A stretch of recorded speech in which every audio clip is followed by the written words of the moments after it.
Today, I'm going to talk to an old Republican friend, Haley Barbour. And Haley was governor of Mississippi. He was chairman of the Republican National Committee, and he was political director for the Reagan administration. That's where we had a lot of contact. He has been head of the BGR group. You know, we've got a lot going on in this presidential race, and Haley and I are going to talk about that along with some other things. But Haley, welcome to my podcast. Okay, Haley Barbour, how far back do we go? Reagan White House, I believe is the first time I ever met you, when I was the political director of the White House for President Reagan in 1985. And Liz, your daughter, was there or worked there. Oh, she ran the place. Yeah. And you were over for something, and she introduced me to you. And well, you were there, okay, 85, and I remember I did a deal, and I was chairman of it in Houston, and it had to be the second term. So that'd be 85, well, no, 85 yeah. through 80, January 89. Yeah, and I was the chairman of that dinner, and I got then really involved in the Reagan deal. Yeah, what a guy to get involved with. I mean, yeah. Now did he call on me for nothing? I'm not trying. You know better than that. But I mean, involved meaning I was a real disciple. Yeah, and you were too. I mean, we were all. Well, it's heady stuff for Board Yazoo City, Mississippi, to get to work in the White House. But when you get to work there for Ronald Reagan, it really is something. Yeah, because he's the best, of course, in my lifetime. Well, just the results are what's so spectacular. Just look at, we had a 25-year-long, virtually uninterrupted economic growth spate, and not just in the United States, all over the world. But also, you had decisions that were real. I mean, the man, he understood, made good decisions, had good help. Yeah, I never got a chance to serve in the White House, but I was too old for that anyway. So, well, Boone, one of the great things about Reagan is people forget he had a divided Congress every day he was there. He had a Democrat majority in the House, and a large Democrat majority in the House, but he still knew how to get things done. Well, he worked with O'Neill. Tip O'Neill, didn't he? He did, and others, Danny Rostenkowski helped with the '86 tax bill, Bill Bradley in the Senate, Democrat. But Reagan knew how to get things done, and he used to say, remember, a fellow that agrees with you 80% of the time is your friend and ally.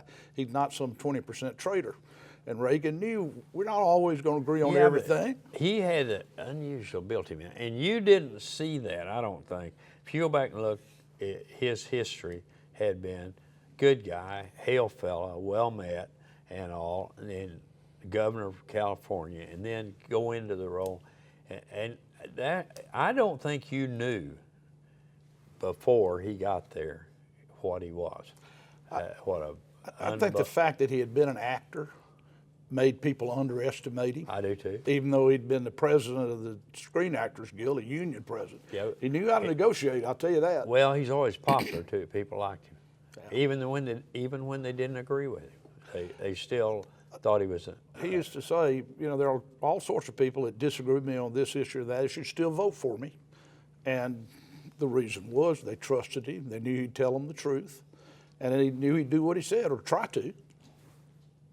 Well, great guy, but we can do that. We could go the whole interview and just not get off him. I mean, he's easy to talk about. Well, particularly compared to today. I know. Pretty sad deal today. Okay, what's going to happen to us? Well, of course, Trump's going to be the Republican nominee, and barring something like an indictment or a referral by the FBI, Ms. Clinton will be the Democrat nominee. She's got the votes, and they will be, by polling, the two most negatively perceived nominees of the major parties in the history of polling. Okay, hold up right there, though. Now, we've gone through this primary period, and this guy, Trump, he's drawing crowds. Oh, enormous. And Sanders draws enormous crowds. Okay, just a second. Trump's going to get more votes in the Republican nominating process than any other Republican in history. So, but he's polling negatively in the general election against her. That's right. And remember, one thing we forget about, it is very positive that Trump is going to get 12 million or more votes in the nominating contest, the most ever. But you forget, some people do, that it takes about 65 million votes to win. And so getting 12 is historic, but you still got to get another 53 or so in the general election. Haley, you know, he draws so well. And why is he going to just be very popular and having these big crowds and everything else, and all at once, that's all the people are going to vote for him?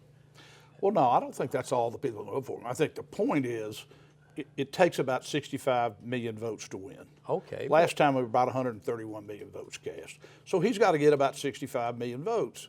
And the point is, it is very positive he gets these big turnouts and big crowds in the primary. But there are a whole lot of Republicans who don't go to the trouble of voting the primary, plus the independents and Democrats you have to get. And Donald Trump may be able to do that. And anybody that underestimates he's been asleep for the last 9 months. That's right. They all. And anybody that tells you they saw this coming will lie to you about other things, because you know the political experts just didn't see this coming. I sure did. Well, it kept the guy'd say something that I thought was really stupid, and his polls would go up, and I said, "There's something strange about this whole thing," but see, I think that he'll beat her. May very well. He may very well.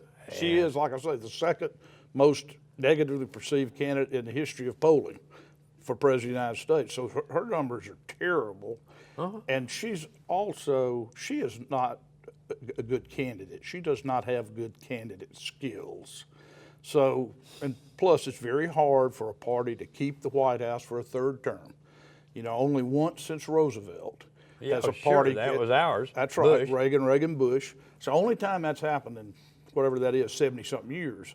So it's hard to start with. She's got huge And she's negatives. up there saying, this is going to be a continuation of the Obama, and I think, X that, lady. You don't want to say that. You know, Boone, in polling, 2/3 of Americans think the country's going in the wrong direction. And it's been more than 60% consistently for more than 3 years. So Americans don't want a third term of Obama because they don't like what they got now. They don't want it. You know, and you can't blame them, because if you're in the heartland on Main Street, working class, middle class, small business, there hadn't been a recovery. Okay, your colleague, my daughter Liz, she was with me yesterday, and she said, you know, I couldn't believe that Trump could win. And I said, okay, now you think, she said, yeah, I think he'll win. And she said, something happened the other day, said, I saw a guy get in a car that she said it should have been in the junkyard, and it had a Trump on the bumper. And she said, I looked at the guy and said, she said, you know, if he's for Trump, Trump can win. And yeah, it's funny, and you know, I think Lizzie's politically moxie. And she got plenty of sense. She hung around you guys, and she worked in the Reagan White House and all that. She's usually got a pretty good feel, and she got a woman feel, and she asks people questions and all, and she kind of knows what's going on. But I think the guy be a landslide. Well, I hope you're right, because you know, wasn't my first choice, but if the choice between Hillary Clinton and Donald Trump, I'm for Donald Trump. Yeah, well, 10 times out of 10. Tell me, and before I did my notes and everything on this interview, Jay Rosser said, don't put him on the spot on the Bushes. He said he shouldn't, don't make him, you know, and I said, I'm not putting him on the spot, but I gave my money to Jeb Bush and to his uncle and to his dad. So I can comment, can't I? I mean, it isn't like I'm a Democrat talking about a Republican, but I can't believe that he signed that pledge and now says he's not going to support Trump. Tell me about that. Well, it's a long time from now to November. You know, Okay. Boone, we met at the Reagan White House. I had been for Reagan in the '76 convention. I And was too. I remember when it was over, Ford was behind 33 points in the polling to Jimmy Carter. He made up 31. And almost all of those were people who had said, I'm not going to vote for Ford, but they came back. And I hope people are going to come back. Trump needs them too, because he needs to get more than 90% of the Republicans, as well as independents and Democrats in large numbers to win. But he needs to get 90% of the Republicans. Well, I'm in agreement with you. I mean, they have to come back. I mean, we're nuts. It just doesn't make sense. Well, if you can't beat Hillary. Well, if you believe in a market economy, if you're a capitalist, if you believe in the rule of law, and you look at this Obama administration, you don't want a third term for this. And everybody knows Hillary Clinton will be a third term for Obama on steroids. Yeah. I mean, and she talks in this campaign like she's to the left of Bernie Sanders. Oh yeah, and but to me, what's starting to look like that Trump is unusual to the Republican Party. You'd agree. See, I knew Trump, I've known him 30 years. How well? You know, not well. Never did a business deal with him or anything else.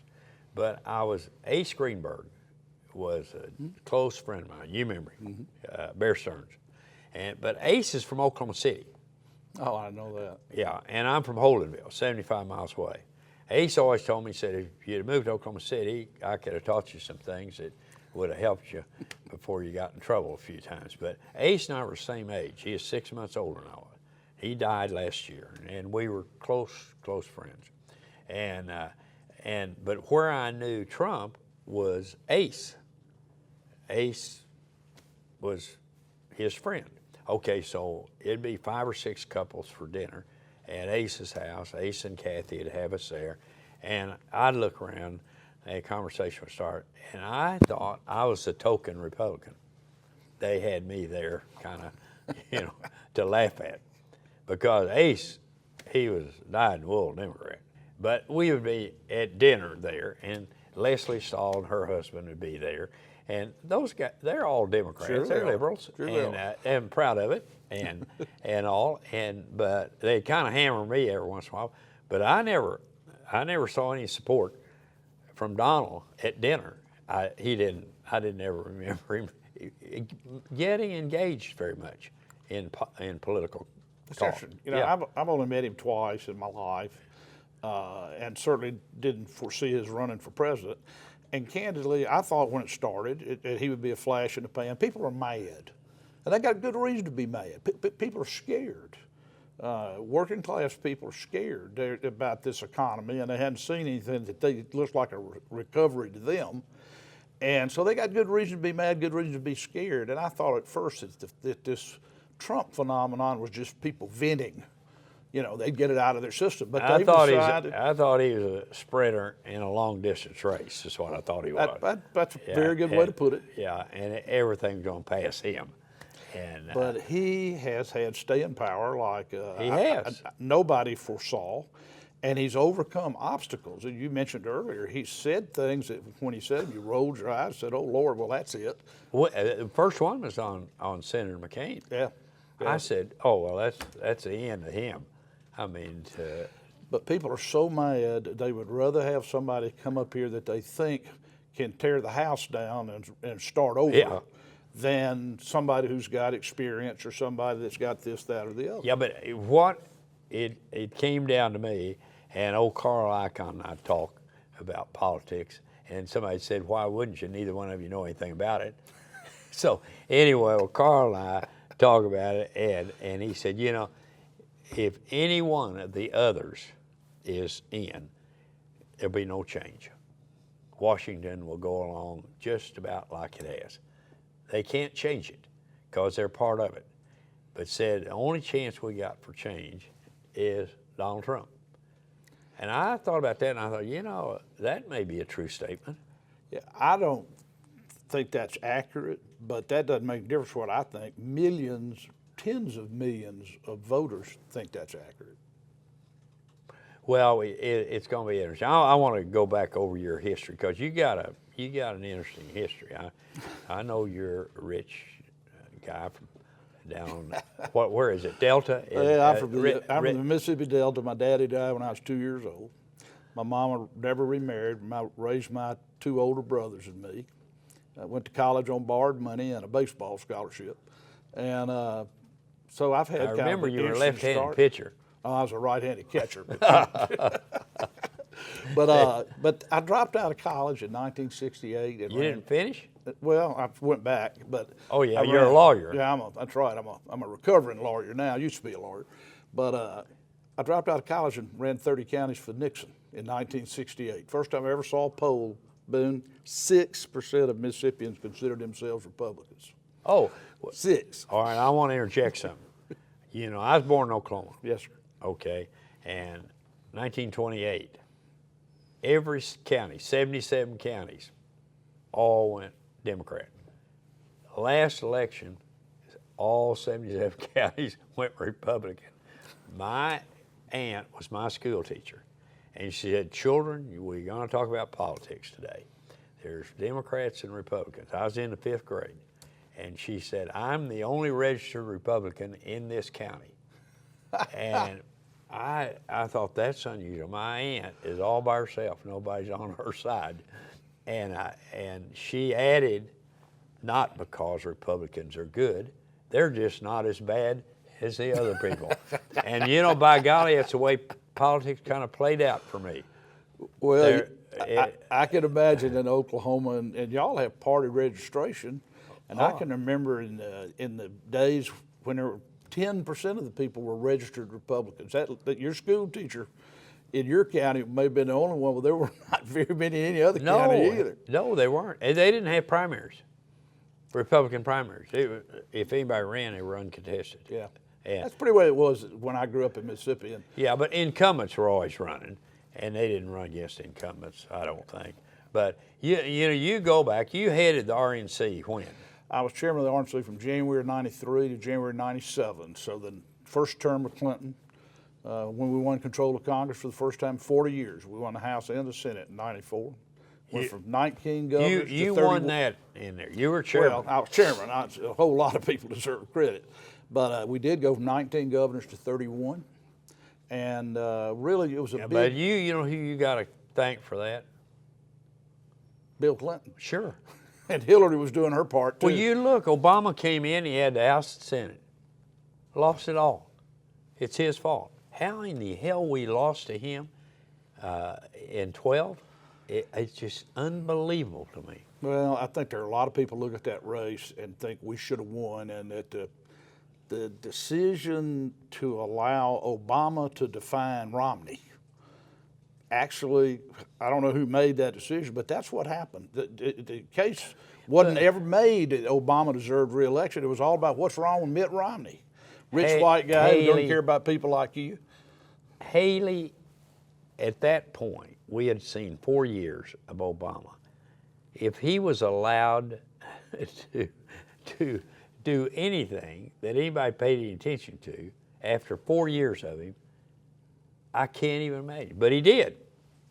He did. That's right. Okay, I blame you because you're the only RNC chairman that I remember right now. So well, even though I'd been out 18 years, I know. I'll take the blame. But listen, I thought Romney could not lose. Well, like I say, the Democrats decided they couldn't elect Obama on a positive record because there wasn't one. So they just made it all about Romney. And I'll tell you, the biggest single piece of polling in that race, in the exit polling, they ask a question, as they always do. Regardless of for whom you voted, which one of the two candidates do you think cares more about people like you? 81 Obama, 18 Romney. Now, you know what that means mathematically? 62% a minimum of 62% of the people that voted for Romney said they thought Obama cared more about people like them. That's how bad they smeared Romney during the campaign. Well, Romney, if you want to criticize it, he was kind of stiff, and people didn't see him as a guy. And I think he's a good guy. And he is generous. Good. Okay. He's a generous but guy. I had a grandson. I said, "Did you vote for Obama?" He said, "Yeah, I did." And I said, "Tell me why." And he said, "Well, Papa," he said, "I thought he would do more for me than Romney." I said, "Do more for you? What do you want done for you? I paid for your education and everything else." I said, "What else do you want done for you? And why do you think the President of the United States is going to do it?" He didn't vote for him the second time. Okay. Well, you know, the truth is a lot of what we hear from Obama is don't pay your student loan, the government will pay for it. Don't pay your mortgage, the government will pay for it. Don't pay you this, don't pay you that. And that's how you get to go from a little over $10 trillion deficit when he came into office to now under Obama, we're almost to 20. We're 19. We're probably going to be at 20 before we finish this conversation. We're sure going to be above 20 before we finish Obama's term. Yeah. You know, in this next 7 months or 8 months, however long it is. Well, Haley, it's scary. We ought to do this more often. You know, you're in Dallas a lot. Somebody told me I am never. sometime, yes, sir. You never call me. Well, I don't think I'm supposed to call you and say, "Hey, Boone, don't you want to take me to lunch?" But we eat in every day. I'd like for you to come in there and see my office. Love to. I haven't been to your office in years. No. Yeah, I've been to your office previously, but I don't know if it's the same one.